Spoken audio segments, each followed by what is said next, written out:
महिला की साड़ी, चूड़ियां और झुमके पहने इस चेहरे के पीछे छिपा था अपराध की एक लंबी फहरिस्त का नाम दिलीप नाथ। उदयपुर पुलिस की सतर्कता और तेज कार्रवाई से इस 10,000 के इनामी हार्डकोर अपराधी को आखिरकार पकड़ा जा सका।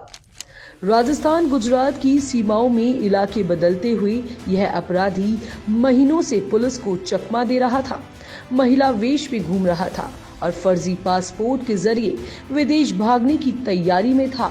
बड़गांव तहसील में जमीन कब्जाने, धमकी देने और लाखों की वसूली के मामले में वांछित था। गिरफ्त में आ चुके दो आरोपियों नरेश वैष्णव और नरेश पालीवाल के साथ मिलकर गैंग चला रहा था। यह आरोपी जेल से बाहर रहते और भीतर रहते हुए भी अपने नेटवर्क से वारदातों को अंजाम दे रहा था। एसपी योगेश गोयल ने बताया कि पुलिस ने डूंगरपुर के साबला से पीछा शुरू किया और केवड़ा की नाल में नाकाबंदी कर दिलीप नाथ को धर दबोचा। गिरफ्तारी के बाद उसे फिर से हाई सिक्योरिटी जेल भेजा गया है। एसपी योगेश गोयल ने बताया कि हमने लगातार निगरानी रखी, टेक्निकल और फिजिकल सर्विलांस के जरिए लोकेशन ट्रेस की। महिला वेश में घूम रहा यह अपराधी हर बार पहचान बदल रहा था।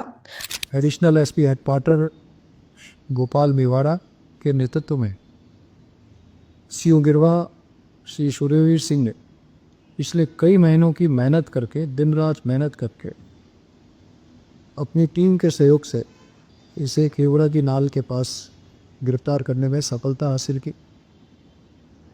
गिरफ्तारी के दौरान यह पुलिस से बचने के लिए महिलाओं की वेशभूषा में था और जैसा प्रारंभिक जानकारी लगी है, यह किसी फर्जी पासपोर्ट के माध्यम से विदेश भागने के चक्कर में भी था, क्योंकि ये ऑलरेडी 3 केसेस में वांटेड था। इसे हमने भी वर्तमान में सुखेर के जो पुष्कर डांगी और उस 111 BNS में जो सिंडिकेट के तहत क्राइम है, सिंडिकेट के तहत जो अपराध दर्ज किया गया, उसमें हमने इसे गिरफ्तार किया है। इसके पश्चात जेल से छूटने के पश्चात इसने और कौन कौन से अपराध किए और कौन कौन सी ज़मीनों के कब्जे में या कब्जे छुड़ाने के मामलों में इसने हस्तक्षेप किया, उन मामलों में समझने हम इससे विस्तृत पूछताछ कर रहे हैं। साथ ही पूर्व में जिस राजू तेली का मर्डर हुआ, उस राजू तेली के परिजनों को अभी कुछ दिन पूर्व नरेश पालीवाल और एक और व्यक्ति द्वारा मौके पर जाकर धमकी दी गई थी। उस प्रकरण में भी इसकी आपराधिक भूमिका की सत्यापन और तस्दीक हम इसके पूछताछ से करें। उन तथ्यों की हम सत्यापन कर रहे हैं कि वह फर्जी पासपोर्ट कहाँ से बनवाया या अप्लाई कर रखा है। अभी उस तथ्यों का सत्यापन है, बट अभी ये प्रारंभिक जानकारी से हमें तथ्य लगे, बट इसका सत्यापन हुआ शेष। इस व्यक्ति के साथ में एक और लड़का था जो विष्णु पालिया, जो इसके साथ में स्कॉर्पियो में था। उसको भी हमने, चूँकि 111 BNS के तहत कोई भी ऐसा अपराधी है जो सिंडिकेट के रूप में काम करता है और फरार, उस व्यक्ति को यदि कोई भी प्रत्यक्ष या परोक्ष रूप से सहयोग करता है उसके फरारी में, उसके खिलाफ भी इतना ही अपराध प्रमाणित है।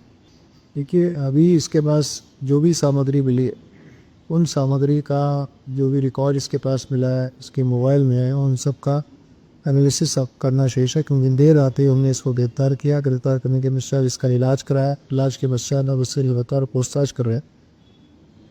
पूछताछ के पश्चात वस्तु से जी वह स्पष्ट हो। क्योंकि लगभग 35 मुकदमे इस अपराधी के विरुद्ध विभिन्न थानों में दर्ज, और इन 35 थानों मुकदमों के अतिरिक्त वर्तमान में ये लगभग 3 मुकदमों में तो ये प्रत्यक्ष रूप से वांछित है, जिसमें से एक प्रकरण में इसको गिरफ्तार किया है। शेष 2 प्रकरणों में जो मैंने बताया, वो हिरन मगरी में और अब्बा वांसा में जो इसके विरुद्ध दर्ज है, उसमें भी इस प्रकरण के पश्चात प्रोडक्शन वारंट लेकर के नियमानुसार कार्रवाई की जाए।